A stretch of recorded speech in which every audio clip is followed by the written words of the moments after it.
Herodotus excerpt from Book 2 of the Histories. The following is the way in which they conduct their mournings and their funerals.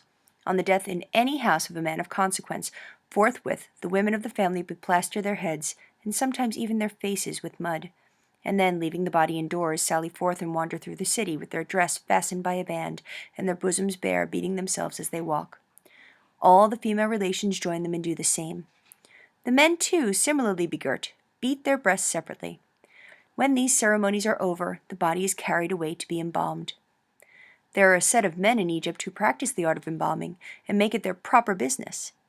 These persons, when a body is brought to them, show the bearers various models of corpses made in wood and painted so as to resemble nature. The most perfect is said to be after the manner of him who I do not think it religious to name in connection with such a matter. The second sort is inferior to the first and less costly. The third is the cheapest of all. All this the embalmers explain, and then ask in which way it is wished that the corpse should be prepared. The bearers tell them, and having concluded their bargain, take their departure, while the embalmers, left to themselves, proceed to their task. The mode of embalming, according to the most perfect process, is the following. They take first a crooked piece of iron, and with it draw out the brain through the nostrils, thus getting rid of a portion, while the skull is cleared of the rest by rinsing with drugs. Next they make a cut along the flank with a sharp Ethiopian stone, and take out the whole contents of the abdomen, which they then cleanse, washing it thoroughly with palm wine, and again frequently with an infusion of pounded aromatics. After this, they fill the cavity with the purest bruised myrrh, with cassia, and every other sort of spicery except frankincense, and sew up the opening. Then the body is placed in natrum for 70 days, and covered entirely over. After the expiration of that space of time, which must not be exceeded, the body is washed and wrapped round from head to foot with bandages of fine linen cloth, smeared over with gum, which is generally by the Egyptians in the place of glue, and in this state it is given back to the relations, who enclose it in a wooden case, which they have had made for the purpose, shaped into the figure of a man. Then, fastening the case, they place it in a separate curved chamber, upright against the wall. Such is the most costly way of embalming the dead.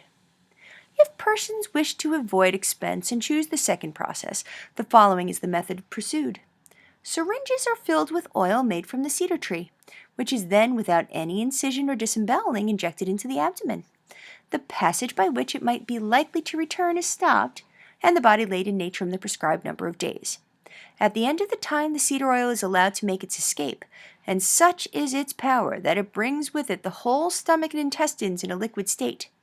The natrum, meanwhile, has dissolved the flesh, and so nothing is left of the dead body but the skin and the bones. It is returned in this condition to the relatives, without any further trouble being bestowed upon it.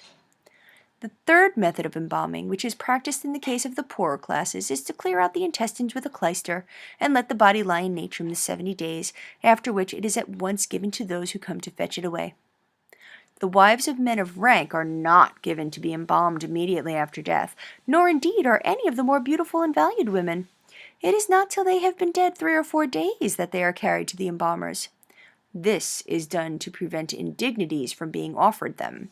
It is said that once a case of this kind occurred, the man was detected by the information of his fellow workmen. Whosoever anyone, Egyptian or foreigner, has lost his life by falling a prey to a crocodile or by drowning in the river, the law compels the inhabitants of the city nearby, which the body was cast upon, up to have it embalmed, and to bury it in one of the sacred repositories with all possible magnificence. No one may touch the corpse, not even any of the friends or relatives, but only the priests of the Nile, who prepare it for burial with their own hands, regarding it as something more than the mere body of a man, and themselves lay it in the tomb.